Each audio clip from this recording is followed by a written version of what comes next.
जय हिंद साथियों, good morning. मैं आपका दोस्त अनुष्ट बिलास जैन स्वागत करता हूं आप सबका एसएलएच एकेडमी पर। डेली करंट अफेयर्स की क्लास में आप सबका स्वागत है। देवियों और सज्जनों, मेरा आप सबसे विनम्र अनुरोध है कि आप सब वीडियो को अंत तक बिना स्किप किए पूरा मन लगाकर देखें। और अगर आपको वीडियो पसंद आए तो प्लीज वीडियो को लाइक करें, कमेंट करें, शेयर करें और चैनल को सब्सक्राइब करना बिल्कुल भी ना भूलें। साथ ही बेल आइकॉन प्रेस कर लें जिससे हमारी लेटेस्ट नोटिफिकेशन आपको तुरंत मिलती जाए। और दोस्तों याद रखें, वीडियो को अंत तक बिना स्किप किए पूरा मन लगाकर देखें। अब आपका ज्यादा समय न लेते हुए देखते हैं आज का पहला प्रश्न। आज का पहला प्रश्न है, अंतरराष्ट्रीय शांति दिवस निम्न में से किस दिन मनाया जाता है? आपके ऑप्शन है ए 21 सितंबर, बी 22 सितंबर, सी 23 सितंबर और डी 24 सितंबर। तो दोस्तों याद रखें, अंतरराष्ट्रीय शांति दिवस प्रत्येक वर्ष 21 सितंबर को मनाया जाता है। दोस्तों इस दिवस को मनाए जाने का मुख्य उद्देश्य दुनिया भर के देशों के बीच शांति को बढ़ावा देने और आपसी विवादों को समाप्त करने के लिए किया जाता है। संयुक्त राष्ट्र महासभा ने पहली बार साल 1981 में इसे मनाए जाने की घोषणा की गई थी।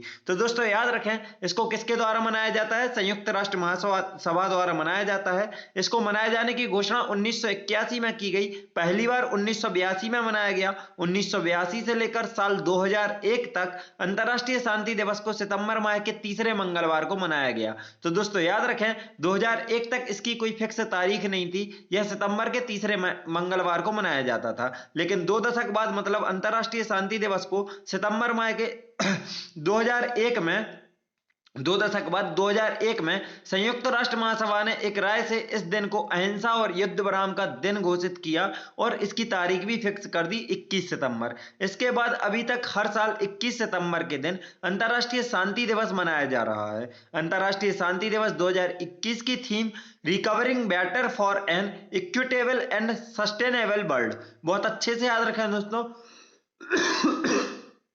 2021 की थीम क्या है? Recovering better for an equitable and sustainable world.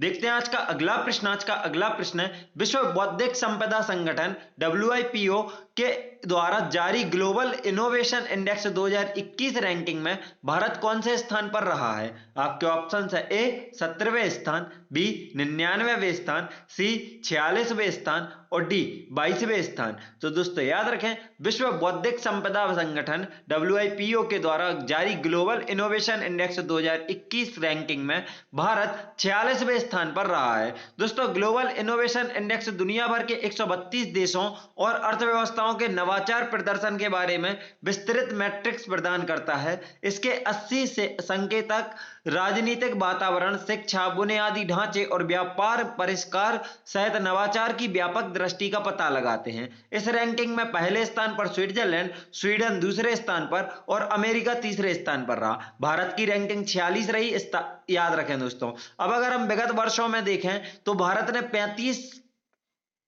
Place का मतलब छलांग लगाई है 35 स्थानों की पिछले 6 सालों में। मतलब दोस्तों अगर हम थोड़ा सा जूम करते हैं इसको तो देखेंगे तो 2015 में भारत 81वें स्थान पर था, 2016 में 66वें स्थान पर, 2017 में 60वें स्थान पर, 2018 में 57वें स्थान पर, 2019 में 52वें स्थान पर, 2020 की रैंकिंग अच्छे से याद रखें दोस्तों 48 और 2021 की 46। मतलब पिछली साल के अगर कंपैरिजन में आपसे पूछ लिया जाए तो 2020 में 48 से 2 पायदान की छलांग लगाकर 2021 में 46वें स्थान पर आ गया।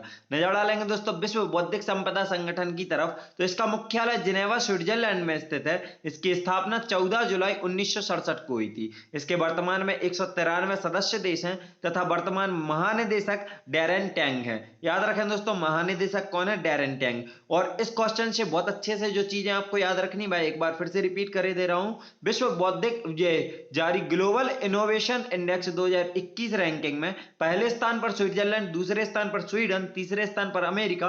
भारत की रैंकिंग 46, पिछली रैंकिंग भारत की 48 है। और इसका मुख्यालय कहां है? WIPO किसके द्वारा यह जारी की जाती है? तो विश्व बौद्धिक संपदा संगठन की द्वारा जारी की जाती है जिसका मुख्यालय जिनेवा स्विट्जरलैंड में स्थित है। देखते हैं आज का अगला प्रश्न। आज का अगला प्रश्न है, कितने लेखकों को साहित्य अकादमी फेलोशिप 2021 के लिए चुना गया है? आपके ऑप्शन है ए 5, बी 6, सी 7 और डी 8। तो दोस्तों याद रखें, हाल ही में 8 लेखकों को साहित्य अकादमी फेलोशिप 2021 के लिए चुना गया है। उन 8 लेखकों के नाम देखें तो फेलोशिप पाने वाले लेखकों में अंग्रेजी भाषा के मशहूर लेखक रस्किन बॉन्ड, हिंदी साहित्यकार विनोद कुमार शुक्ल, शीर्षेंदु मुखोपाध्याय जो कि बांग्ला भाषा से हैं, एवं लीलावती जो कि मलयालम भाषा से हैं, डॉक्टर भालचंद नेमाड़े मराठी भाषा से, डॉक्टर तेजवंत सेंगिल पंजाबी भाषा से, स्वामी राम भद्राचार्य संस्कृत भाषा से और इंदिरा पार्थ सारथी तमिल भाषा से शामिल हैं। दोस्तों आपको इनकी भाषाएं भी याद रखनी होगी, क्योंकि क्वेश्चन में ऐसे ही एग्जाम्स में पूछा जाता है कि लेखक का नाम देके पूछ लेते हैं किस भाषा से संबंधित है। रिपीट करूंगा दोस्तों, रस्किन बॉन्ड इंग्लिश से, विनोद कुमार शुक्ल हिंदी से, शीर्षेंदु मुखोपाध्याय बांग्ला से, एम लीलावती मलयालम से, डॉक्टर भालचंद नेमाड़े मराठी से, डॉक्टर तेजवंत सेंगिल पंजाबी से, स्वामी राम भद्राचार्य संस्कृत से और डॉक्टर इंदिरा पार्थ सारथी तमिल से है। साहित्य अकादमी फेलोशिप के लिए चुना गया है इन लोगों को। अकादमी की आम परिषद ने अध्यक्ष डॉक्टर चंद्रशेखर कंबर की अध्यक्षता में यह फैसला लिया गया। तो दोस्तों साहित्य अकादमी के अभी वर्तमान में अध्यक्ष कौन है? डॉक्टर चंद्रशेखर कंबर, याद रखना है। राजनेता लेखक एम वीरप्पा मोइली और कवित्री अरुंधति सुब्रमण्यम समेत 20 लेखकों को वर्ष 2020 के लिए साहित्य अकादमी पुरस्कार से सम्मानित किया गया। तो दोस्तों फेलोशिप अलग है, जो 8 लेखकों को रखा गया है फेलोशिप में, जबकि साहित्य अकादमी पुरस्कार से 20 लेखकों को सम्मानित किया गया है, याद रखें। देखते हैं आज का अगला प्रश्न है, किस देश के स्टार्टअप कोलोसल बायोसाइंसेज ने बुली मैमथ या उनके जैसे जानवरों को विलुप्त होने से बचाने और उन्हें साइबेरियाई टुंड्रा के ठंडे परिदृश्य में लाने के अपनी योजना की घोषणा की है? आपके ऑप्शन है A Nepal, B Germany, C America और डी जापान। तो दोस्तों याद रखें कि अमेरिका का एक स्टार्टअप है कोलोसल बायोसाइंसेज है, जिसने बुली मैमथ जो कि हाथी के पूर्वज हैं या उनके जैसे जानवर जो कि एशियाई हाथी मैमथ के सबसे करीबी माने जाते हैं, इनको विलुप्त होने से बचाने के लिए उन्हें इन जानवरों को साइबेरियाई टुंड्रा मतलब वृक्षहीन जो वातावरण था वहां का ठंडे परिदृश्य का, उसको लाने में अपनी योजना की घोषणा की है। दोस्तों मैमथ या जीनस मैमथस जिनका साइंटिफिक नेम है, हाथियों के एक विलुप्त समूह से संबंधित हैं, जिनके जीवाश्म प्लेस्टोसिन युग में ऑस्ट्रेलिया और दक्षिण अमेरिका को छोड़कर प्रत्येक महाद्वीप में मतलब 5 महाद्वीपों में मिले हैं। सिर्फ किस में नहीं मिले? तो ऑस्ट्रेलिया और दक्षिण अमेरिका में नहीं मिले हैं, तथा उत्तरी प्रारंभिक होलोसीन युग में उत्तरी अमेरिका में पाए गए हैं। प्लेस्टोसिन युग 2.6 मिलियन वर्ष पहले शुरू हुआ और 11,700 वर्ष पहले समाप्त हुआ।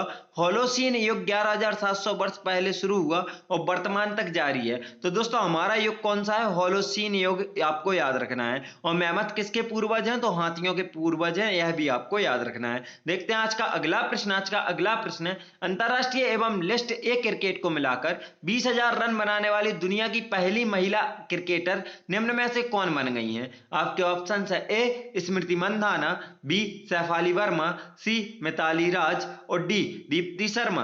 तो दोस्तों याद रखें, अंतरराष्ट्रीय एवं लिस्ट ए क्रिकेट को मिलाकर 20,000 रन बनाने वाली दुनिया की पहली महिला क्रिकेटर मिताली राज बन गई हैं। मिताली राज भारतीय महिला टीम की कप्तान है वर्तमान में। इन्होंने ऑस्ट्रेलिया के खिलाफ वनडे मैच के दौरान first class cricket, list A और T20 सभी को मिलाकर 20,000 रन पूरे करने की उपलब्धि हासिल की। वे यह उपलब्धि हासिल करने वाली पहली महिला खिलाड़ी बनी है। दोस्तों याद रखें, इनके नाम कई अन्य रिकॉर्ड भी हैं, जैसे कि सबसे लंबे समय तक अंतरराष्ट्रीय क्रिकेट खेलने वाली खिलाड़ी मिताली राज हैं, जो 1999 से वर्तमान तक खेल रही हैं। इसके अलावा अगर देखा जाए तो अंतरराष्ट्रीय क्रिकेट में, वनडे क्रिकेट में सबसे ज्यादा रन बनाने वाली खिलाड़ी कौन है? तो वह भी मिताली राज हैं, याद रखें। देखते हैं आज का अगला प्रश्न है, विश्व गुलाब दिवस निम्न में से किस दिन मनाया जाता है? आपके ऑप्शन है ए 21 सितंबर, बी 22 सितंबर, सी 23 सितंबर और डी 24 सितंबर। तो दोस्तों याद रखें, विश्व गुलाब दिवस निम्न में से हमेशा विश्व गुलाब दिवस प्रत्येक वर्ष 22 सितंबर को मनाया जाता है। इस दिन को मनाए जाने का उद्देश्य कैंसर के बारे में जागरूकता फैलाना भी है। इस दिन को मनाने का मुख्य उद्देश्य कैंसर से लड़ने वाले लोगों को जीने की प्रेरणा देना और उनके जीवन में खुशियां लाना है। यह दिन कैंसर के बारे में जागरूकता फैलाने के लिए है। तो दोस्तों याद रखें, जो विश्व गुलाब दिवस है किस बीमारी से संबंधित है, मुख्यतः किस बीमारी के लिए, तो यह कैंसर पीड़ितों के लिए और कैंसर से पीड़ित लोगों के लिए समर्पित है। दोस्तों, वर्ल्ड रोज डे कनाडा की 12 वर्षीय लड़की मेलिंडा रोज की याद में मनाया जाता है। एक्चुअली दोस्तों, इनको कैंसर हुआ था मेलिंडा रोज को, और डॉक्टर्स ने इनको 2 सप्ताह की वो दी थी, टाइम पीरियड दिया था कि आपकी जीवन 2 सप्ताह का बचा है, लेकिन इन्होंने अपने पॉजिटिव थॉट्स के सहारे 6 महीने तक जीवित रह के एक मिसाल कायम की थी और कैंसर से पीड़ित मरीजों के लिए एक प्रेरणा स्रोत बनी थी कि अगर हम हिम्मत ना हारें तो हम कैंसर से भी जीत सकते हैं। इस दिन कैंसर मरीजों और उनकी देखरेख करने वालों को गुलाब का फूल दिया जाता है, और इसीलिए यह गुलाब का फूल दिया जाता है कि आप हिम्मत ना हारें, आपके साथ मानसिक संघर्ष में हम आपका साथ देंगे, और उनके लिए ही प्रत्येक वर्ष 22 सितंबर को विश्व गुलाब दिवस मनाया जाता है। देखते हैं आज का अगला प्रश्न। आज का अगला प्रश्न, केंद्र सरकार ने किसे देश का अगला वायुसेना अध्यक्ष नियुक्त करने का फैसला किया है? आपके ऑप्शन है A air marshal B R. Chaudhari, B air marshal Vikram Singh, C air marshal Rahul Sachdeva और D air marshal Anil Tyagi. तो दोस्तों याद रखें, केंद्र सरकार ने हाल ही में एयर मार्शल बी.आर. चौधरी को अगला वायुसेना अध्यक्ष नियुक्त करने का फैसला किया है। Air marshal B R. चौधरी 30 सितंबर को निर्वर्तमान वायुसेना प्रमुख आर.के.एस. भदौरिया की सेवानिवृत्ति के बाद पदभार संभालेंगे। तो दोस्तों, वर्तमान में अभी कौन है? आर.के.एस. भदौरिया वायुसेना प्रमुख हैं, लेकिन यह अब 30 सितंबर को रिटायर हो रहे हैं। तो 30 सितंबर को आर.के.एस. भदौरिया की रिटायरमेंट के बाद कौन वायुसेना प्रमुख बनेगा, वायुसेना अध्यक्ष बनेंगे? तो एयर मार्शल बी.आर. चौधरी, याद रखना है। एयर मार्शल चौधरी फिलहाल वायुसेना उप प्रमुख हैं। Air marshal B R. चौधरी 29 दिसंबर 1982 को भारतीय वायुसेना की युद्धक शाखा में शामिल हुए थे। चौधरी नेशनल डिफेंस अकेडमी (एनडीए) के छात्र रहे हैं। वे डिफेंस सर्विसेज स्टाफ कॉलेज में से भी ग्रेजुएट हैं। उनका पूरा नाम विवेक राम चौधरी है। तो दोस्तों याद रखें, बी.आर. चौधरी की जगह अगर विवेक राम चौधरी आपको देखने मिल जाए तो आप इनको भूलें ना। इनका पूरा नाम क्या है? एयर मार्शल विवेक राम चौधरी। और यह किसका स्थान ले रहे हैं? तो आर.के.एस. भदौरिया का ले रहे हैं 30 सितंबर के बाद से। देखते हैं आज का अगला प्रश्न। आज का अगला प्रश्न, शंघाई सहयोग संगठन (एससीओ) ने किस देश को संगठन में 9वें सदस्य के रूप में शामिल किया है? आपके ऑप्शन है ए भारत, बी ईरान, सी नेपाल और डी चीन। तो दोस्तों याद रखें, शंघाई सहयोग संगठन ने हाल ही में ईरान को 9वें सदस्य के रूप में शामिल किया है। दोस्तों, शंघाई सहयोग संगठन के 21वें शिखर सम्मेलन के अंत में संगठन के 8 मुख्य सदस्यों के नेताओं ने ईरान के इस्लामी गणराज्य की सदस्यता को एक पर्यवेक्षक सदस्य से पूर्ण सदस्य में बदलने की पर सहमति व्यक्त की और संबंधित दस्तावेजों पर हस्ताक्षर किए। तो दोस्तों याद रखें, यह जो ईरान है अभी तक सिर्फ एक पर्यवेक्षक सदस्य था, अब यह पूर्ण सदस्य होगा एससीओ का। नजर डालें एससीओ के सबसे पहले सदस्यों पर, तो एससीओ के सदस्य में देखें तो China, Kazakhstan, Kyrgyzstan, Russia, Tajikistan, Uzbekistan, India और पाकिस्तान एससीओ के 8 सदस्य हैं। और 9वां सदस्य कौन हुआ? तो ईरान। नजर डालें एससीओ की तरफ, और तो एससीओ का मुख्यालय बीजिंग चीन में स्थित है तथा इसकी स्थापना 15 जून 2001 को हुई थी और हाल ही में इसका 21वां शिखर सम्मेलन आयोजित किया गया। देखते हैं आज का अगला प्रश्न। आज का अगला प्रश्न, हाल ही में किस राज्य सरकार ने सामान्य वर्ग आयोग बनाने की घोषणा की है? आपका ऑप्शन है ए उत्तर प्रदेश, बी राजस्थान, सी मध्य प्रदेश और डी कर्नाटक। तो दोस्तों याद रखें, हाल ही में मध्य प्रदेश राज्य सरकार ने सामान्य वर्ग आयोग बनाने की घोषणा की है। दोस्तों, मध्य प्रदेश में अनुसूचित जाति और अनुसूचित जनजाति के लिए जिस तरह आयोग हैं उसी की तर्ज पर जल्दी सामान्य वर्ग आयोग भी बनाया जाएगा। मध्य प्रदेश के मुख्यमंत्री शिवराज सिंह चौहान ने शिव कुमार चौबे को सामान्य निर्धन वर्ग आयोग, वर्ग कल्याण आयोग का अध्यक्ष बनाया है। तो दोस्तों याद रखें, जिसको सामान्यतः सामान्य वर्ग आयोग कहा जा रहा है, इसका पूरा नाम क्या है? सामान्य निर्धन वर्ग कल्याण आयोग। और यहाँ के मुख्यमंत्री का भी कहना यही है कि हर वर्ग में कोई गरीब हो सकता है, तो जो सामान्य वर्ग आयोग, वर्ग का बच्चा गरीब होगा या सामान्य वर्ग परिवार गरीब होगा, उसके कल्याण के लिए यह सामान्य वर्ग आयोग काम करेगा। दोस्तों, मध्य प्रदेश देश का पहला ऐसा राज्य है जिसने इस आयोग का गठन किया है। तो दोस्तों याद रखें, सामान्य वर्ग आयोग बनाने वाला पहला राज्य कौन सा है? तो मध्य प्रदेश है देश का। नजर डालेंगे मध्य प्रदेश की तरफ, तो जैसे हम देख सकते हैं भारत के बीचों बीच में स्थित यह मध्य प्रदेश है, जिसके कई उपनाम हैं, जैसे कि नदियों का मायका, सोया स्टेट, टाइगर स्टेट और भारत का हृदय प्रदेश या हार्ट स्टेट ऑफ इंडिया बोला जाता है।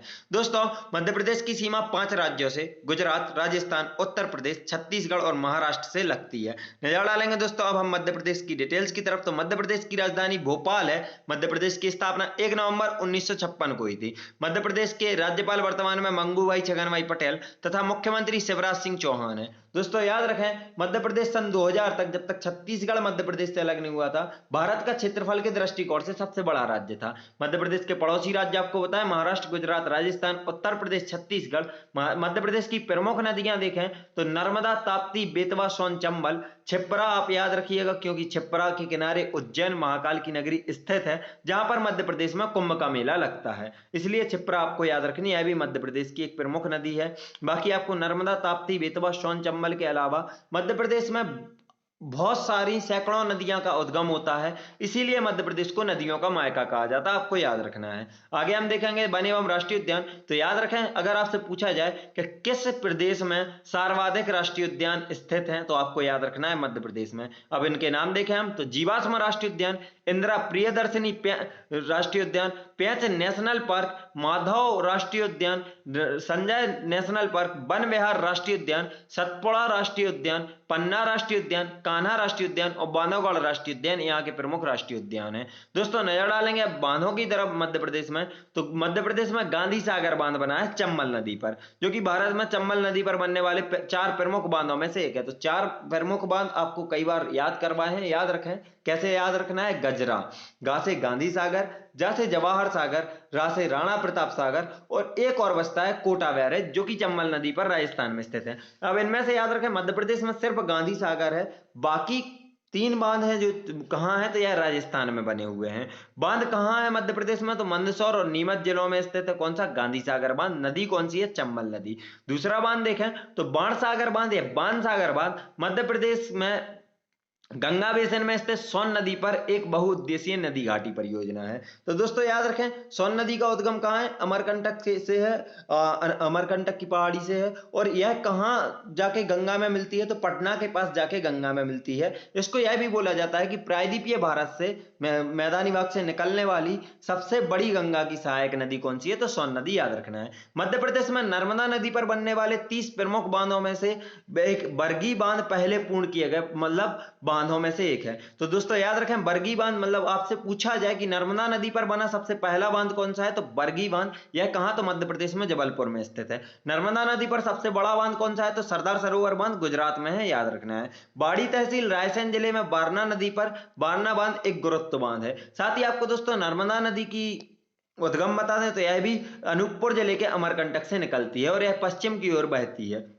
अब आगे देखें अगर, तो दोस्तों भारत का पहला मकई महोत्सव मध्य प्रदेश में आयोजित हुआ। भारत का पहला मकई महोत्सव कहां? मध्य प्रदेश में आयोजित हुआ। आगे देखेंगे दोस्तों मध्य प्रदेश से जुड़े अन्य तथ्य, तो सबसे पहले मध्य प्रदेश के लोक नृत्य देखें तो मध्य प्रदेश के लोक नृत्यों को 4 हिस्सों में बांटा जाता है दोस्तों। निमाड़ अंचल, मालवा अंचल, बुंदेलखंड और बघेलखंड। एक एक करके सबको देखेंगे। तो दोस्तों निमाड़ अंचल के गणगौर लोक नृत्य, काठी नृत्य, फेफारिया नृत्य, माडल्या नृत्य, आड़ा खड़ा नाच, डंडा नाच। दोस्तों मालवा अंचल के देखें अगर प्रमुख, तो मटकी नृत्य, आड़ा खाड़ा, रजवाड़ी नृत्य। बुंदेलखंड में राई नृत्य, जो कि मध्य प्रदेश का राजकीय नृत्य भी है, राई आपको याद रखना है। ढिमरियाई नृत्य, सैला नृत्य, बधाई नृत्य और कानड़ा नृत्य। बघेलखंड में देखें तो बिरहा अथवा अहराई नृत्य, राई नृत्य, कैमाली नृत्य, कलसा नृत्य, कहरा नृत्य और दादर गीत नृत्य यहाँ के प्रमुख बघेलखंड क्षेत्र के हैं। आगे कुछ तथ्य और देखेंगे दोस्तों मध्य प्रदेश के, तो विश्व का सबसे बड़ा इस्लामिक सम्मेलन आलमी तबलीगी इज्तिमा मध्य प्रदेश की राजधानी भोपाल में हुआ। दोस्तों याद रखें विश्व का सबसे बड़ा इस्लामिक सम्मेलन कहाँ हुआ है? भोपाल में हुआ है। इसके अलावा देखें सर्वाधिक बाघों वाले राज्य का गौरव प्राप्त तो मध्य प्रदेश को है, इसीलिए इसको टाइगर स्टेट कहा जाता है। बाद अब मध्य प्रदेश सर्वाधिक घड़ियालों वाला राज्य भी बन गया है। साथ ही याद रखें दोस्तों, एक चीज और याद आ रही है, उत्पादन में अगर पूछा जाए तो सोयाबीन का सबसे बड़ा उत्पादक राज्य कौन सा है? मध्य प्रदेश है। दलहन का सबसे बड़ा उत्पादक राज्य कौन सा है? मध्य प्रदेश, आपको याद रखना है। मध्य प्रदेश के बांधवगढ़ टाइगर रिजर्व में भारत की पहली hot air balloon safari launch की गई। भारत की पहली hot air balloon safari launch कहां की गई? मध्य प्रदेश के बांधवगढ़ टाइगर रिजर्व में। और मध्य प्रदेश सरकार देश का पहला हीरा संग्रहालय छतरपुर जिले के खजुराहो में बनाने जा रहा है। तो दोस्तों, भारत का पहला हीरा संग्रहालय कहां बनाया जा रहा है? खजुराहो में, जो कि कहां है? मध्य प्रदेश के छतरपुर जिले में। देखते हैं आज का अगला प्रश्न। आज का अगला प्रश्न है, पुदुचेरी में ईडन और किस राज्य के कोवालम समुद्र तट को अंतरराष्ट्रीय ब्लू फ्लैग प्रमाणन से सम्मानित किया गया है? के ऑप्शन है ए केरल, बी गुजरात, सी पंजाब और डी तमिलनाडु। तो दोस्तों याद रखें, पुदुचेरी में ईडन एक समुद्री तट है और तमिलनाडु के कोवलम समुद्र तट को अंतरराष्ट्रीय ब्लू फ्लैग प्रमाणन से सम्मानित किया गया है। यह ब्लू फ्लैग प्रमाणन एक अंतरराष्ट्रीय इको लेवल टैग है।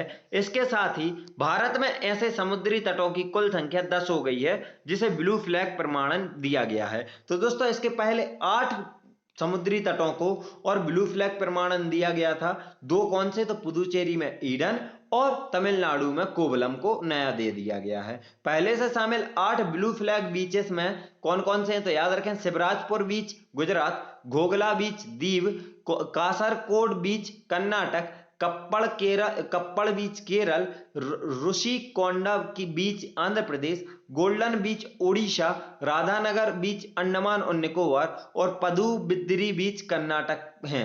दोस्तों याद रखें, इन 8 के नाम और नए 2 कौन से हैं? तो पुदुचेरी में ईडन और तमिलनाडु में कोवलम। दोस्तों, ब्लू फ्लैग लिस्ट के हिसाब से फिलहाल स्पेन के पास दुनिया में सबसे ज्यादा 566 समुद्री तट हैं जो एकदम साफ सुथरे हैं और जिन्हें ब्लू फ्लैग प्रदान किया गया है। दोस्तों याद रखें, स्पेन के पास 566 समुद्री तट हैं। भारत के पास 10 समुद्री तट हैं जिनको अंतरराष्ट्रीय ब्लू फ्लैग प्रमाणन से सम्मानित किया गया है। दूसरे स्थान पर कौन है स्पेन के बाद? तो ग्रीस 515 और तीसरे स्थान पर फ्रांस 395 तटों के साथ दूसरे और तीसरे स्थान पर हैं।